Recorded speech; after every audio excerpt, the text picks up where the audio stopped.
你相信这个世界上有灵异事件吗？欢迎收听由怪谈传说为您演播的惊悚故事。新竹的黄昏总带着一丝潮湿的阴冷，尤其是在雨后。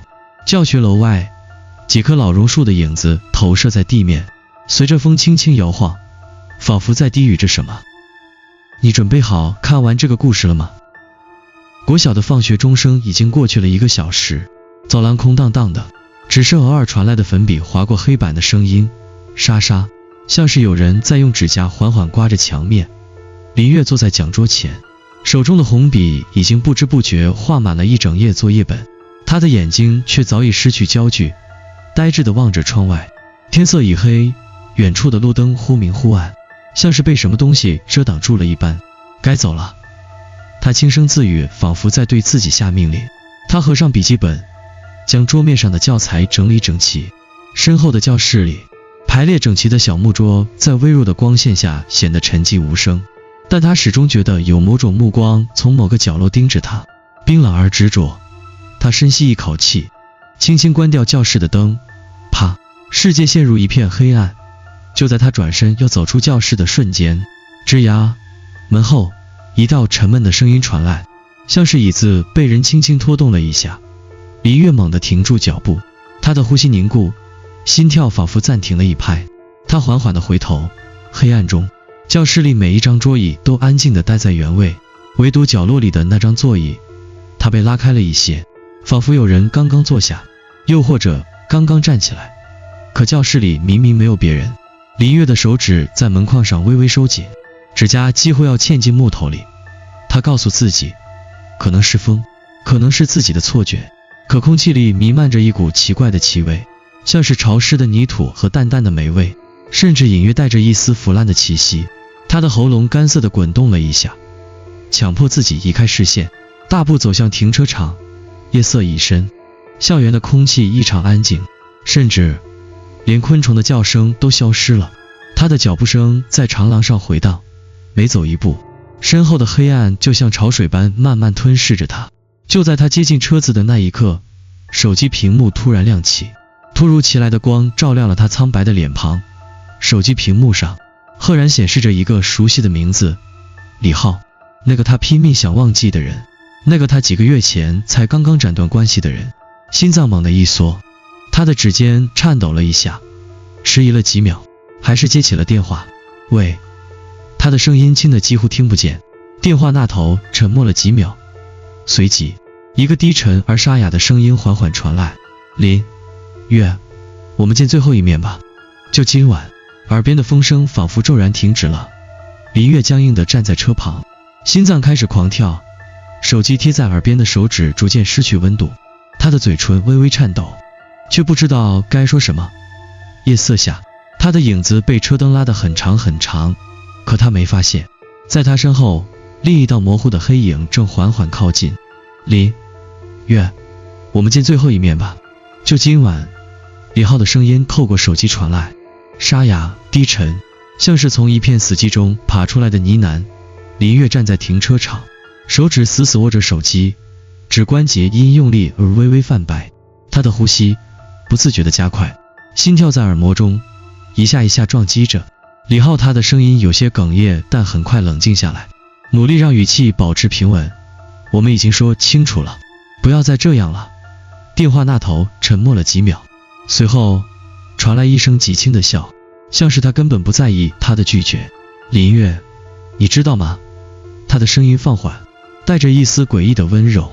你曾经说过，不管发生什么，都会陪着我，你忘了吗？他的喉咙像是被什么堵住了，一种无法言说的寒意顺着脊椎慢慢蔓延。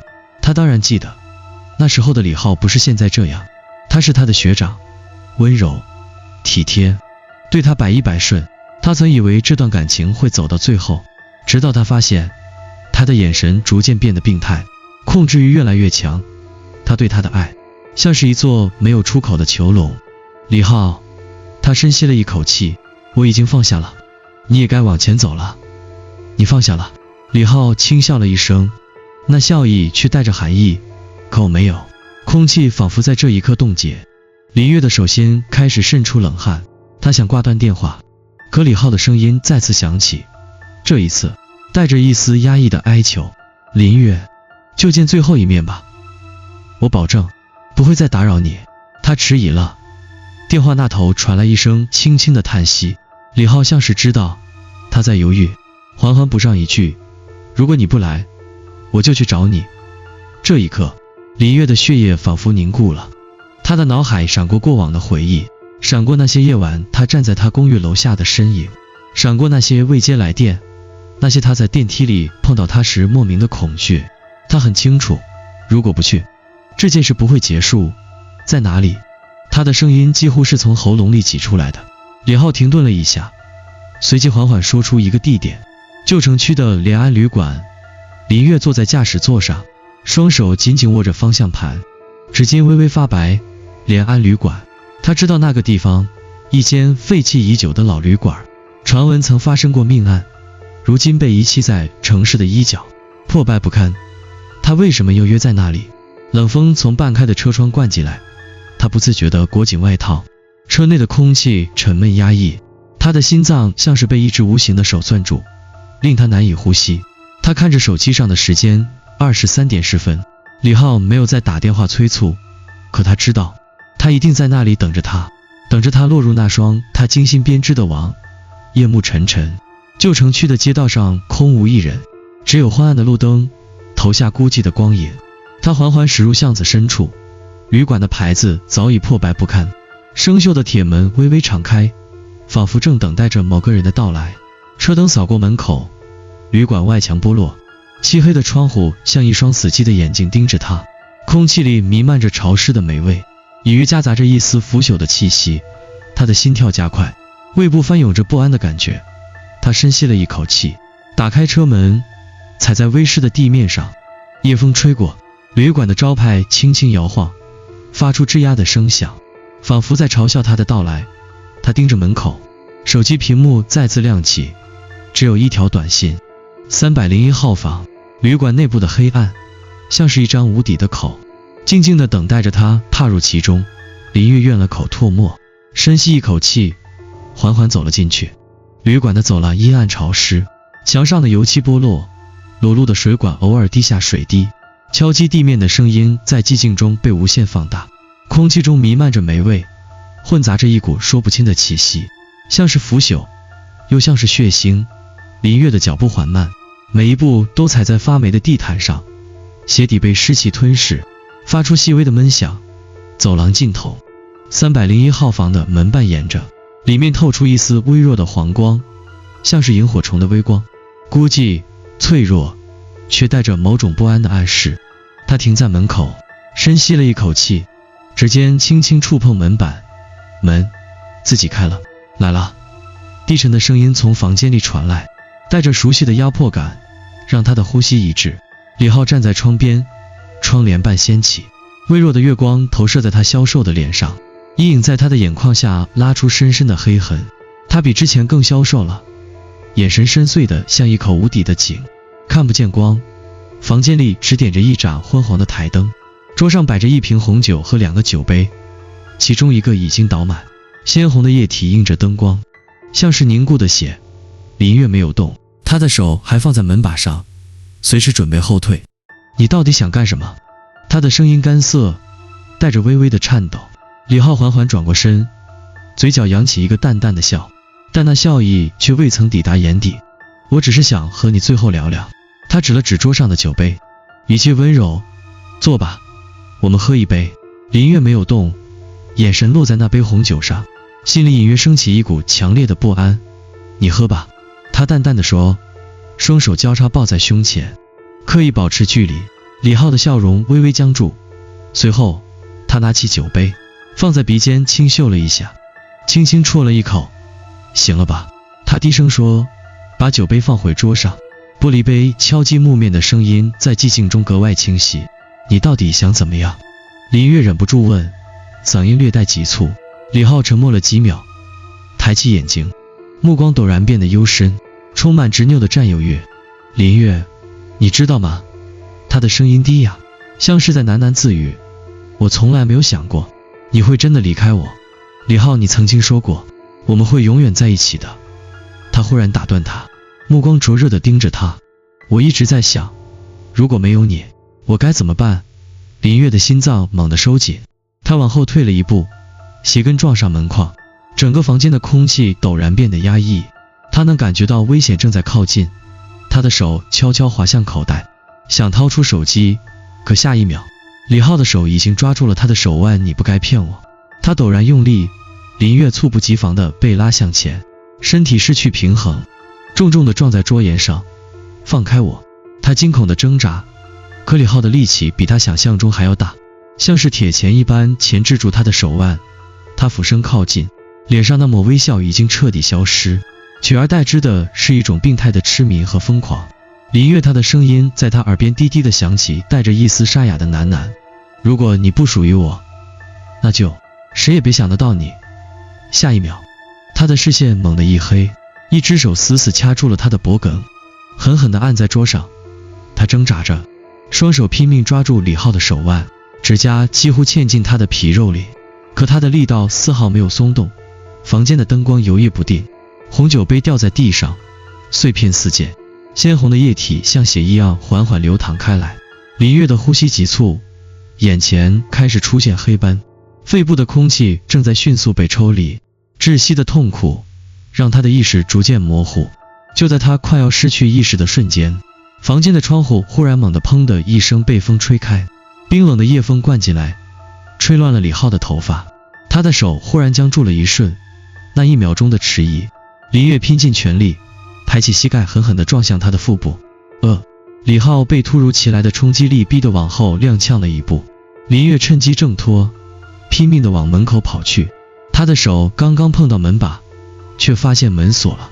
他猛地扭动门把，拼命想拉开，可他纹丝不动。他回头看去，李浩喘着气，缓缓地直起身子，眼神中闪烁着某种危险的光芒。你要去哪？他的声音悠悠地响起，带着一丝轻柔的笑意，像是一个耐心的猎人，等待着猎物最终的绝望。林月的心跳疯狂加速，他知道他必须逃出去，否则今晚他将永远留在这里。但他不知道的是，他已经踏入了一场比死亡更深的恐怖。门打不开，林月的指尖死死扣着门把，拼尽全力的扭动，可那块生锈的金属像是焊死了一般，纹丝不动。他的心脏猛烈撞击着胸腔，耳边是自己急促的喘息声。身后，李浩站在原地，微微歪着头，嘴角浮现出一抹病态的笑。你为什么要逃？他的语气轻柔，仿佛在安抚一个惊慌失措的孩子。林月，我们只是聊聊。他猛地回头，目光如利刃般直刺向他。你这叫聊聊？他的嗓音因愤怒和恐惧而颤抖。你差点掐死我。李浩缓缓朝他走来，赤红的眼睛直直地盯着他，像是野兽锁定了猎物。我只是太害怕你离开了。他低声呢喃，脸上的笑意越来越浓。如果你不离开，那就什么问题都没有了，对吧？林月的胃部猛然一阵绞痛，他的手下意识地抚上腹部，随即意识到那杯红酒，他的脸色瞬间变得惨白。你在酒里放了什么？他的声音几乎是颤抖着问出口。李浩耸耸肩，语气随意的仿佛在讨论晚餐的菜单。只是让你冷静一下。冷静？他要让他昏迷。林月的喉咙开始发干，视线边缘出现一丝轻微的晕眩感。他强迫自己镇定下来，双腿却已经开始变得虚软无力。他必须尽快逃出去。他的目光飞快扫视房间，试图找到任何可以利用的东西。床头柜上有一盏沉重的台灯，浴室里还有备用的毛巾架，窗户是最后的退路。他猛地抓起台灯，朝着李浩狠狠砸去。砰！沉闷的撞击声响起，李浩被台灯击中，踉跄了一下，额头瞬间被砸开一道血口，鲜血顺着他的脸颊缓缓流下。可他却没有倒下，他只是站在那里，目光比刚才更加阴冷，嘴角扬起了一抹令人胆寒的弧度。你为什么总是要让我生气？他的声音低沉沙哑，眼神里闪烁着疯狂。他缓缓抬手擦去脸上的血迹，然后朝他一步步走来。林月的背已经抵住了墙壁，窗户就在身后，他没有退路了。他咬紧牙关，猛地转身，双手狠狠地拍开窗户，冷风瞬间灌进房间。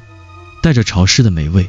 外面是黑暗无垠的夜空，李浩的手指几乎要抓住他的肩膀，他拼尽全力翻上窗台。就在他准备跳出去的一瞬间，李浩的手死死地扣住了他的脚踝。林月，他低吼着，像是绝望的野兽，他疯狂挣扎，可他却把他往回拽。他的身体被狠狠地撞回窗台，额头磕到窗框，眼前瞬间一片模糊，疼痛让他的意识短暂空白了一瞬。而这一瞬，李浩已经完全将他拽回了房间。他重重地摔在地上，后脑勺撞到地板，剧烈的晕眩感让他几乎无法思考。他完了。李浩俯视着他，眼神深邃的像是黑洞，嘴角噙着一抹满足的微笑。你永远不会离开了。他说完这句话，缓缓地跪下来，伸手抚上他的脸颊，拇指在他的唇上轻轻摩挲，如同爱人间最温柔的碰触，却带着无法言说的窒息感。林月的意识逐渐模糊，耳边传来他的低语：我们会永远在一起了。然后世界陷入黑暗。第二天，旅馆的管理员报了警。他说，昨晚301号房的住客没有退房，门却从里面反锁了。警方破门而入，房间里空无一人，只有桌上的酒杯，其中一杯的红酒未被动过，而另一杯酒液干涸在杯底，透着奇怪的棕色痕迹。浴室里，墙上的镜子破碎了一地，碎片中映出一个女人模糊的侧脸，似笑非笑。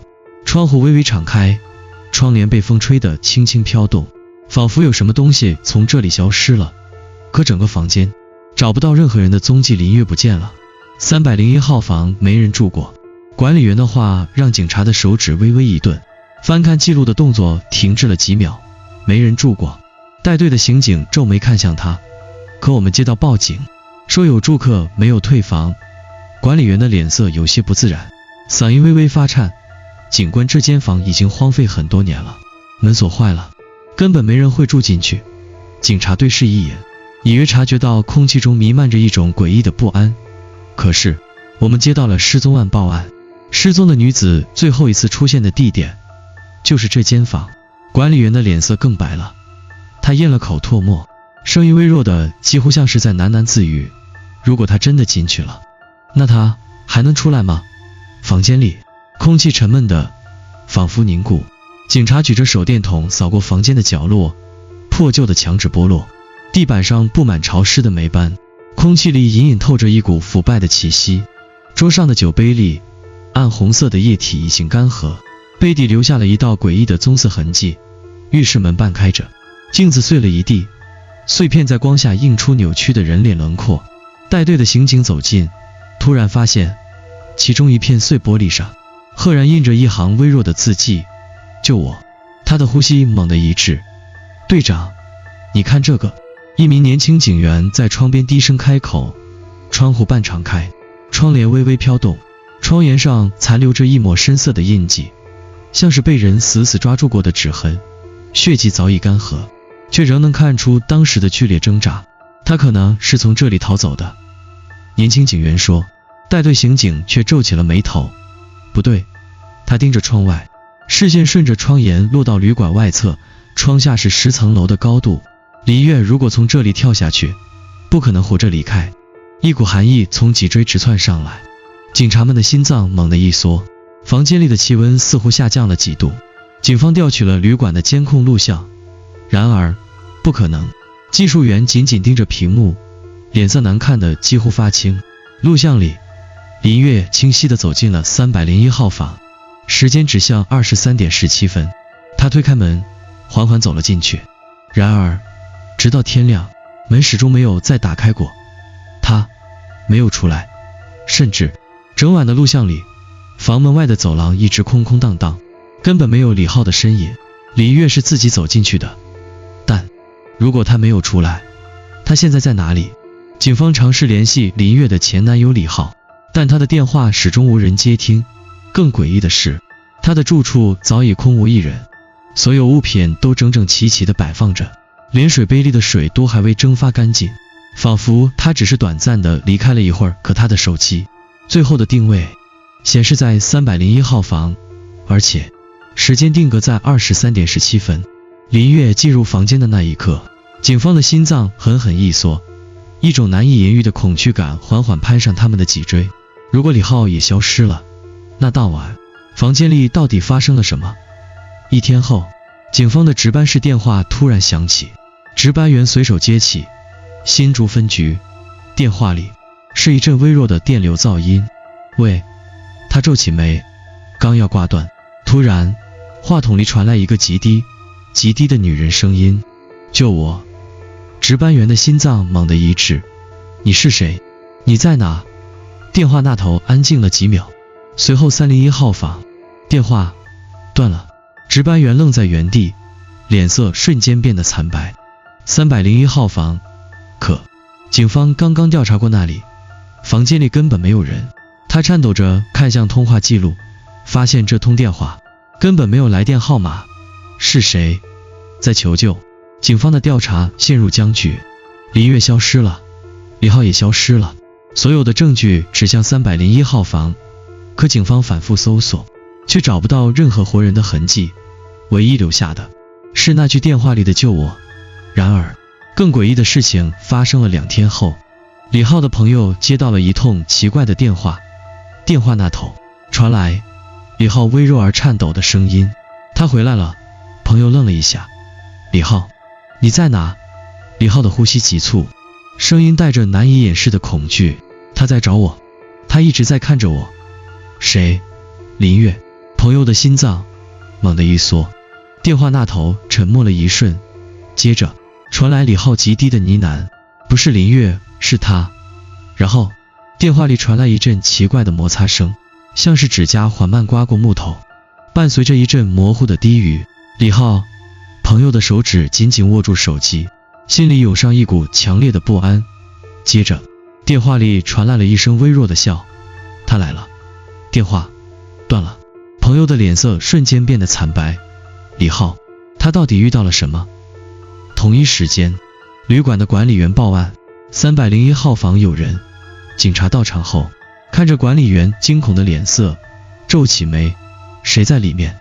管理员咽了口唾沫，声音发颤：我不知道。你确定？管理员猛地点头：我每天都会巡查，但这几天每到午夜，我总能听到女人的哭声从房间里传出来。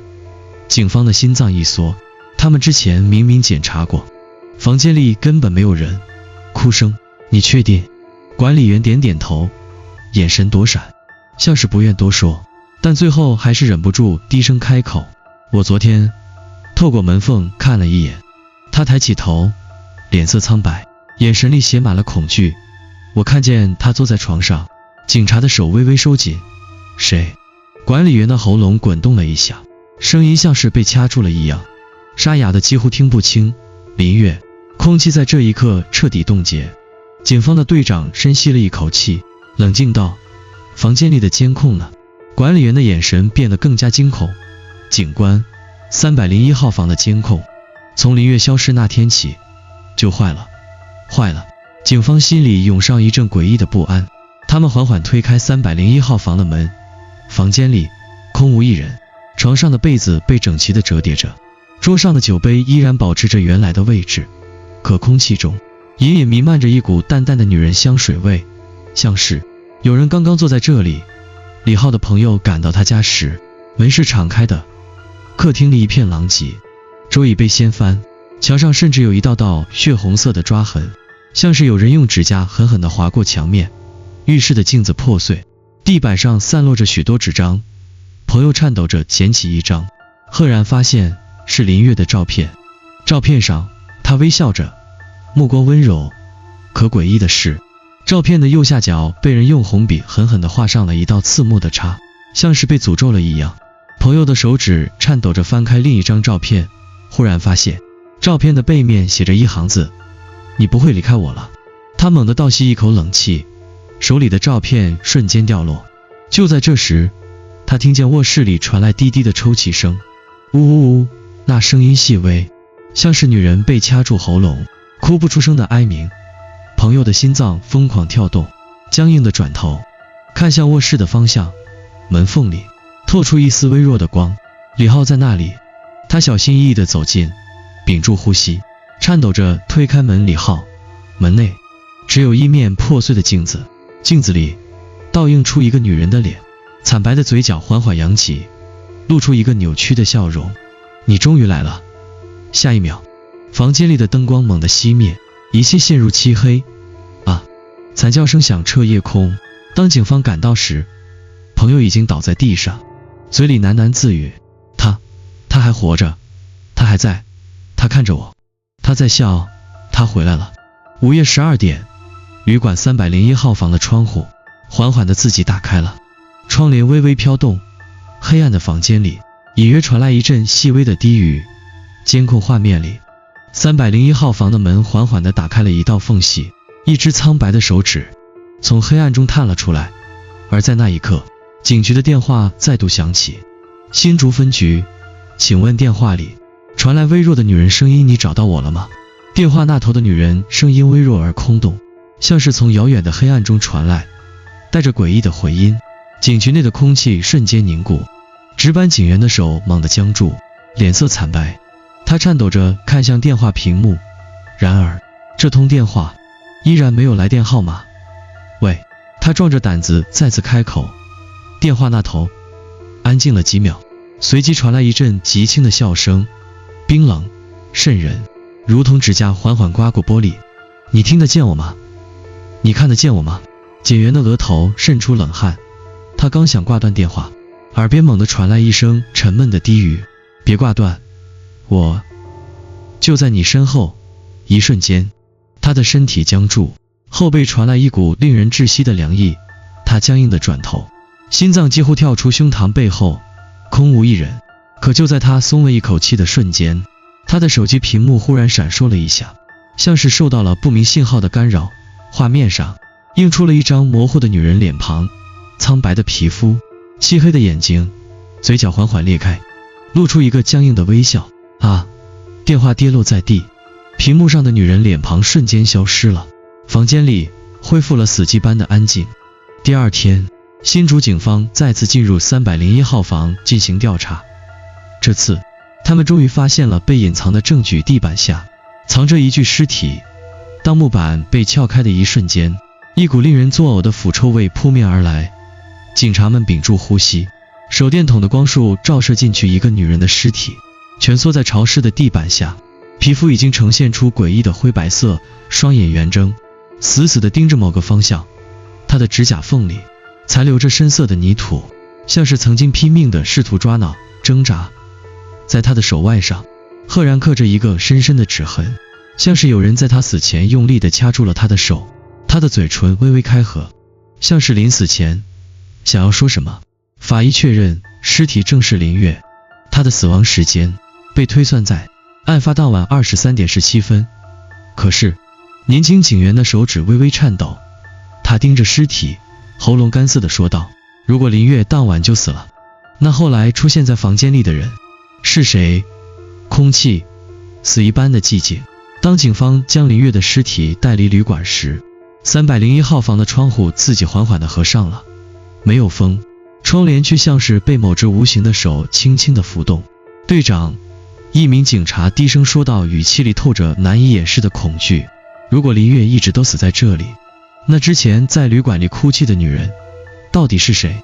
警方没有回答，因为没有人能解释为什么监控画面里林月走进了301号房，却再也没有出来。为什么管理员看见她坐在床上，却找不到她的身体？为什么在她的尸体被发现之前，警局接到了她的电话？这个案子至此被封存，但故事还没有结束。几天后，学校的教室里，林月的座位依旧保持原样。有学生放学后偷偷溜进教室，趴在她的座位上玩耍。就在他们玩累了，准备离开的时候，黑板上赫然出现了一行字：老师回来了。粉笔还摆在讲台上，但教室里空无一人。